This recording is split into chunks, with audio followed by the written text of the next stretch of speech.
ఎన్నికల్లో ఏ రకంగా ఈ రాష్ట్ర ప్రభుత్వం ముఖ్యంగా కాంగ్రెస్ పార్టీ ఎన్ని రకాల కుట్రలు, ఎన్ని రకాల కుతంత్రాలు, ఎన్ని రకాలుగా ఓటర్లని ప్రలోభపెట్టే ప్రయత్నాలు చేసిందో ఇది రాష్ట్రం మొత్తం కూడా గమనించింది, చూసింది. ఎక్కడికక్కడ డబ్బులు, మద్యం ఏరులై ప్రవహించే విధంగా రాష్ట్ర వ్యాప్తంగా మరి అధికార దుర్వినియోగానికి విచ్చలవిడిగా అటు కాంగ్రెస్ ఇటు భారతీయ జనతా పార్టీ రెండు కూడా పాల్పడ్డాయి. ఇంకా అది సరిపోదన్నట్టు మా అభ్యర్థులను బెదిరించడం, భయపెట్టడం, భయభ్రాంతులకు గురి చేయడం ఇవేవి సరిపోవన్నట్టు ప్రజలిచ్చిన తీర్పును కూడా అపహాస్యం చేసే విధంగా కొన్ని మున్సిపాలిటీల్లో ఈరోజు కాంగ్రెస్ ప్రభుత్వం చేస్తున్న దురాగతాల్ని రాష్ట్రము, దేశం మొత్తం కూడా గమనిస్తా ఉన్నది. ఇవాళ మంచిర్యాల జిల్లా కేతపల్లి మున్సిపాలిటీ నిజానికి మరి మా పార్టీ బీఆర్ఎస్ పార్టీ 10 స్థానాలు గెలుచుకుంది. మాతో పొత్తులో ఉన్న కమ్యూనిస్ట్ పార్టీ ఆఫ్ ఇండియా 14 స్థానాలతో 22 స్థానాలుండే మున్సిపాలిటీలో 14 స్థానాలు డైరెక్ట్గా మరి ప్రీపోల్ అలయన్స్ ఎన్నికలకు ముందే పెట్టుకున్న కూటమి ఏదైతే ఉందో స్పష్టమైన మెజారిటీతో 3/2 మెజారిటీతో గెలుచుకున్నాం ఈజీగా. ఇవాళ రంగారెడ్డి జిల్లా ఇబ్రహీంపట్నం మున్సిపాలిటీలో ఇదే పరిస్థితి. స్పష్టమైన మెజారిటీ బీఆర్ఎస్ కుంటే ఆ మెజారిటీని తుంగలో దొక్కే ప్రయత్నం. ఈ రకంగా ఇన్ని దురాగతాలు, దుర్మార్గాలు, కిడ్నాప్లు, ఎన్నో రకాల బెదిరింపులు, ప్రలోభాలు ఇవన్నిటికీ గురి చేసిన వెరవకుండా మా 14 మంది కౌన్సిలర్లు 11 నాడు జరిగిన మున్సిపల్ ఎన్నికల్లో కౌన్సిలర్లు అసభ్యంగా ప్రవర్తించి వారిని తాకరాని చోట తాకి అసభ్యంగా ప్రవర్తిస్తే అక్కడ ఉన్న మంత్రి గారు, అక్కడ ఉన్న ఎంపీ గారు చిద్విలాసంగా నవ్వుకుంటూ చూసినారు తప్ప కనీసం వారించే ప్రయత్నం చేయలేదు. అంటే ఇంత చిల్లర, ఇంత దిగజారుడు రాజకీయం బహుశా భారతదేశ చరిత్రలో ఎక్కడ కూడా ఎన్నడూ కూడా చూసిండం. జనగామలో మా పల్లారాజేశ్వరరెడ్డి గారు ఇక్కడే ఉన్నారు.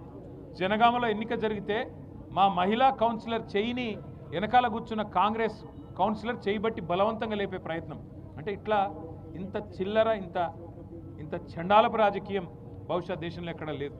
ఇంకా ఘోరం ఏంటంటే ఇవాళ మా బాల్కా సుమన్ గారిని ఇక్కడ తీసుకొచ్చి ఆయనను మా జిల్లా పరిషత్ మాజీ ఉపాధ్యక్షుడు మూల రాజిరెడ్డి గారిని ఇంకా ఒక 6గురిని వాళ్ళ జైల్లో పెట్టారు.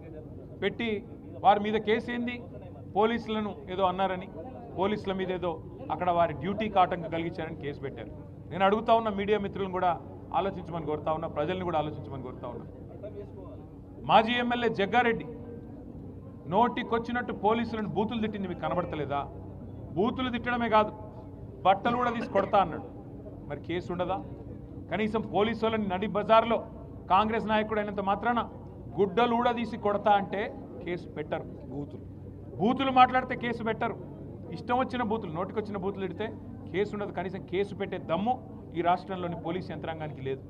BJP MP, Nizamabad MP Arvind police వాళ్ళని యూజ్లెస్ ఫెలోస్ అని తిడితే కేసులు ఉండవు.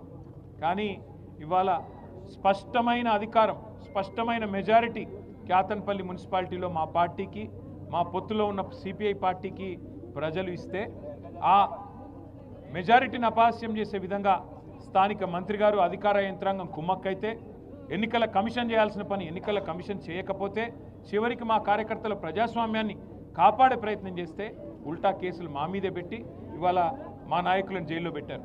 ఇది రాష్ట్రం మొత్తం గమనిస్తూ ఉన్నది. అంటే ఎంత లేఖి రాజకీయం, ఎంత దిగజారుడు రాజకీయం రేవంత్ రెడ్డి చేస్తూ ఉన్నాడో దీన్ని బట్టి చెప్పొచ్చు.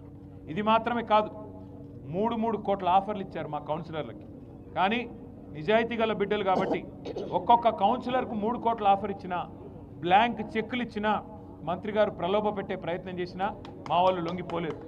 చల్ నీ పైసలు వద్దు, మేము ఖచ్చితంగా మా నాయకుడు కేసీఆర్ గారి నాయకత్వంలో, మా సోదరుడు సుమన్ గారి నాయకత్వంలోనే ఈ మున్సిపాలిటీ మీద గులాబీ జెండా ఎగరేస్తాం మరి అని స్పష్టంగా ముందుకొచ్చినారు.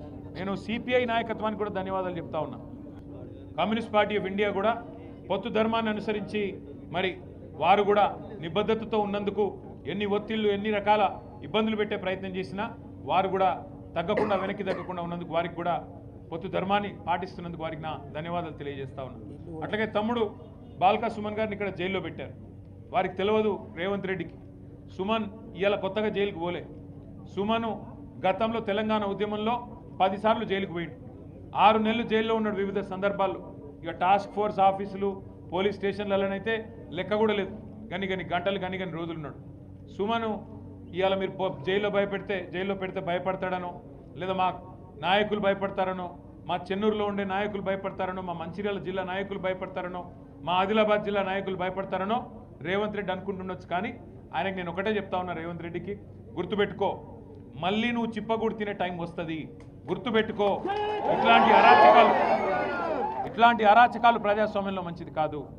మేము ఆనాడు 2014లో మేము 63 సీట్లతో గెలిచొచ్చినాడు అప్పుడున్న కాంగ్రెస్ పార్టీ నాయకత్వం విఘ్నత ప్రదర్శించి మరి వారు ప్రధాన ప్రతిపక్ష బాధ్యతగా జానారెడ్డి గారు మర్యాదతో మెదిలి వారు ప్రధాన ప్రతిపక్ష నాయకుడిగా బాధ్యత తీసుకున్నారు. అట్లాగే 2023లో కాంగ్రెస్కు 64 సీట్లు మాత్రమే వచ్చినా మాకు 39 వచ్చిన కేసీఆర్ గారు 10 ఏళ్ళు ముఖ్యమంత్రిగా పనిచేసి కూడా ఒక క్షణం కూడా ప్రగతి భవన్లో ఉండకుండా అక్కడి నుంచి నేరుగా లేచి వెళ్ళిపోయి ప్రజాస్వామ్యాన్ని గౌరవిస్తున్నాం, ప్రజా తీర్పును గౌరవిస్తున్నామని చెప్పి కేసీఆర్ గారు ప్రతిపక్ష నాయకుడిగా బాధ్యత తీసుకున్నారు. అది రాజనీతి అంటే, అది రాజనీతిజ్ఞత అంటే, అది ధర్మాన్ని పాటించడం, ప్రజాస్వామ్యంలో ప్రజల తీర్పును గౌరవించడం అంటే. ఇవాళ మేము అవుట్ రైట్గా నిజానికి మాకు 25 పైచీలకు 25 నుంచి 30 మున్సిపాలిటీలు రావాలి. కానీ వీళ్ళు చేసే వెకిలి పనులు నేను ఇవాళ రేవంత్ రెడ్డికి చెప్తా ఉన్నా, డీజీపీ శివధర్ రెడ్డికి కూడా చెప్తా ఉన్నా. డీజీపీ గారు మీరేదో మొన్న పెద్ద సినిమా డైలాగులు కొట్టినారు. మాకు రెడ్ బుక్ ఉండదు, పింక్ బుక్ ఉండదు, ఖాకీ బుక్ ఉంటుందని చెప్పినావు. ఇదేనా నీ ఖాకీ బుక్? మీ పోలీసు వాళ్ళ బట్టలు కూడా తీసుకొడతా అని చెప్పి ఒక కాంగ్రెస్ నాయకుడు అంటే కేసు ఉండదు. మిమ్మల్ని యూజ్లెస్ ఫెలోస్ అని ఒక బీజేపీ ఎంపీ అంటే కనీసం కేసు పెట్టే ధైర్యం లేదు. ఎందుకు? రాష్ట్రంలో అధికారంలో కాంగ్రెస్ ఉన్నది, కేంద్రంలో అధికారంలో ఉన్నది బీజేపీ కాబట్టి భయపడుతున్నావా? ఇవాళ మేము ప్రతిపక్షంలో ఉన్నాం కాబట్టి మా మీద కేసులు పెడతావా? ఒకటి గుర్తుపెట్టుకో డీజీపీ గారు, రేవంత్ రెడ్డి గారు గుర్తుపెట్టుకోండి, ఎప్పుడు అధికారం ఎవరికి శాశ్వతం కాదు. టైం వస్తుంది, 2 ఏళ్లలో మళ్ళీ కేసీఆర్ గారు ముఖ్యమంత్రి అవుతారు, మళ్ళీ రాష్ట్రంలో గులాబీ జెండా ఎగురుతుంది. ఈ అరాచకాలకి ఖచ్చితంగా చరమగీతం పాడే సత్తా ఆ రోజు మాకుంటుంది. అప్పుడు మీరు ఏ కలుగులో దాక్కున్నా ఇట్లా అరాచకాలు చేసిన అధికారులు కానీ, అరాచకాలు చేసిన మంత్రులు కానీ, ఇవాళ ప్రజాప్రతినిధులుగా ఉన్నవాళ్ళు కానీ ఎవరైనా సరే ప్రజాస్వామ్యాన్ని, చట్టాలను, న్యాయాన్ని, రాజ్యాంగాన్ని తుంగలో దొక్కుతా ఉన్నారో వారందరినీ కూడా వదిలిపెట్టకుండా మళ్ళీ న్యాయస్థానాల ముందు ప్రవేశపెట్టే బాధ్యత మాది. గౌరవించండి, ప్రజల తీర్పును గౌరవించండి. కేతన్పల్లి మున్సిపాలిటీలో వెంటనే ఎన్నికలు పెట్టాలని మేము డిమాండ్ చేస్తూ ఉన్నాం. ఎలక్షన్ కమిషన్ కూడా మేము డిమాండ్ చేస్తున్నాం. కేతన్పల్లిలో, అట్లాగే మరి ఇబ్రహీంపట్నంలో, ఖానాపూర్లో ఎక్కడెక్కడైతే ఎన్నికలు పెండింగ్లో పెట్టారో వెంటనే ఎన్నికలు పెట్టండి, నిజాయితీగా పెట్టండి.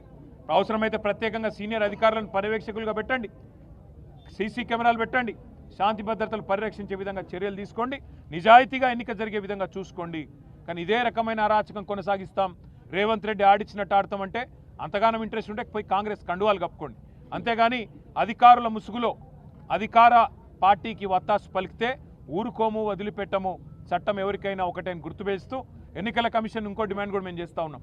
కేతన్పల్లి మున్సిపాలిటీలో మొన్న మా మహిళా కౌన్సిలర్ల మీద అసభ్యంగా ప్రవర్తించిన వెధవలు ఎవరైతే 3rd రేట్ కౌన్సిలర్లు కాంగ్రెస్ వాళ్ళు ఉన్నారో వాళ్ళ మీద చట్టపరంగా చర్య తీసుకోవాలి. ఆ కేతన్పల్లి మున్సిపాలిటీ ఎన్నిక సందర్భంగా, ప్రమాణ స్వీకారం సందర్భంగా ఏ వీడియో అయితే మీ వాళ్ళు ఎలక్షన్ కమిషన్ వాళ్ళు షూట్ చేసినారో బయట పెట్టండి. సీసీ కెమెరాల్లో మొత్తం నిక్షిప్తం అయ్యింది. ఎవరు తప్పు చేశారో వాళ్ళ మీద కేసులు పెట్టండి. తప్పు చేయని వాళ్ళ మీద కేసులు పెట్టి ఇవాళ మా కోవా లక్ష్మి గారి మీద కేసు పెట్టారు. మా ఎమ్మెల్యే గారు ఒక ఆదివాసీ బిడ్డ ఏం తప్పు చేసిందండి? పార్టీ చెప్తే నిజాయితీగా పోయి ఎన్నికల అబ్జర్వర్గా అక్కడ మాకున్న మెజారిటీని వక్ర మార్గంలో కాంగ్రెస్ తీసుకొని పోయే ప్రయత్నం చేస్తుంటే కాపాడే ప్రయత్నం చేయడం తప్ప, ఇవాళ ప్రజాస్వామ్యాన్ని గౌరవించకుండా అగౌరవపరుస్తున్నది కాంగ్రెస్. కేసులు పెట్టాల్సింది అసభ్యంగా ప్రవర్తించిన కాంగ్రెస్ కౌన్సిలర్ల మీద, బాల్కా సుమన్ మీద, అదేవిధంగా మా కోవా లక్ష్మి గారి మీద కాదు. తప్పకుండా అన్ని ప్రజలు చూస్తూ ఉన్నారు. వారికి తప్పకుండా ఈ అధికార పార్టీకి బుద్ధి చెప్పే రోజు వస్తుంది. ప్రజాస్వామ్యాన్ని గౌరవించని ప్రతి ఒక్కరికి బుద్ధి చెప్పే టైం వస్తుంది. మీరు మీడియాకు కూడా నా ధన్యవాదాలను తెలియజేస్తా ఉన్నా. అక్కడ జరిగిన అక్రమాలు, అక్కడ జరిగిన దుర్మార్గాలు వాటిని ఎలుగెత్తి బయటికి తీసుకొచ్చిన మీడియాకి, సోషల్ మీడియాలో కూడా మరి బలంగా మరి మా పార్టీ తరఫున పనిచేస్తున్న సోషల్ మీడియా వారియర్లకి అందరికీ కూడా ప్రత్యేకంగా ధన్యవాదాలు. ఇవాళ నిజానికి సుమన్ గారిని లక్షటిపేట సబ్ జైల్లో పెట్టొచ్చు, లేదా దగ్గరలో బెల్లంపల్లిలో మన పెద్దపల్లిలో పెట్టొచ్చు. కానీ ఇవాళ కావాలని ఆసిఫాబాద్లో పెట్టొచ్చు, సబ్ జైలు అక్కడ కూడా ఉంది. కావాలని ఇక్కడ ఆదిలాబాద్ జైలు తీసుకొచ్చి ఇక్కడ కావాలని దోమలు ఎక్కువ ఉండే సెల్లో పెట్టి అక్కడ కనీసం ఏమడుగుతున్నాడు ఆయన అడిగితే మేము అడిగినాం ఇవాళ జైలర్ గారిని, సూపరింటెండెంట్ గారిని. అరే ఉడమస్ ఏరాదావా అంటే దానికి కూడా జైల్లో ఎట్లాగో మీకు మున్సిపాలిటీల్లో పిచికారి మందు కొట్టే తెలివి కూడా లేదు రేవంత్ రెడ్డికి. పిచికారి మందు కొట్టి ఫాగింగ్ చేస్తే దోమలు ఉన్నాయి. కానీ ఇలా రాష్ట్రం మొత్తం విష జ్వరాలు, జైల్లో ఉండే వాళ్ళకు కూడా జ్వరాలు రావాలా? గది కూడా చూసుకోలేరా కనీసం? అంటే ఇంత చెండాలపు పరిస్థితుల్లో కావాలని ఇవాళ మా నాయకులను సతాయించే ప్రయత్నం ఏదైతే ప్రభుత్వం చేస్తుందో అన్నీ గుర్తుపెట్టుకుంటాం. మిత్తితో సహా తప్పకుండా చెల్లించే బాధ్యత మాది. మా నాయకులు, మా కార్యకర్తలు కూడా ఇవాళ చాలా పెద్ద ఎత్తున తరలి వచ్చి మరి సంఘీభావం చెప్పినందుకు వారికి కూడా అందరికీ కూడా హృదయపూర్వకంగా ధన్యవాదాలు తెలియజేస్తూ జై తెలంగాణ.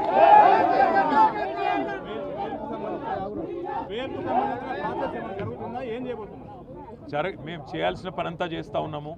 న్యాయ నిపుణులు, మా లీగల్ సెల్లు పనిచేస్తూ ఉన్నాయి. తప్పకుండా మాకు న్యాయస్థానాల మీద, న్యాయ వ్యవస్థ మీద నమ్మకం ఉంది. తప్పకుండా వారు మా రెస్క్యూకి వస్తారు, ప్రజాస్వామ్యాన్ని కాపాడతారని నమ్ముతున్నాం. తప్పు చేసిన వాళ్ళని శిక్షించండి.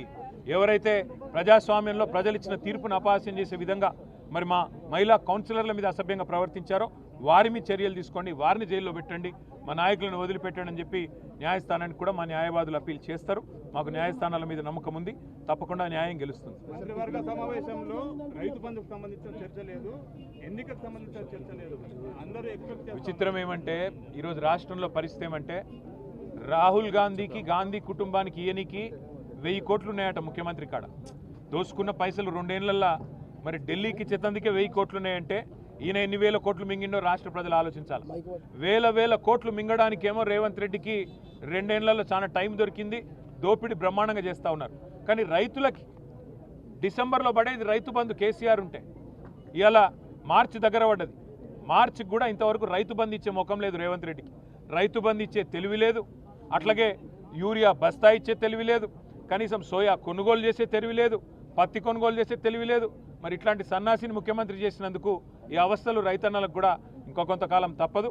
కానీ ఒకటి మాత్రం పక్క, గాంధీ కుటుంబానికి ఇచ్చే 1000 కోట్లు నీ అయ్య సొమ్మ, నీ అబ్బ సొమ్మ, ఏడికెళ్ళి తెచ్చినావో రేవంత్ రెడ్డి రాష్ట్ర ప్రజానికానికి సమాధానం చెప్పాలి.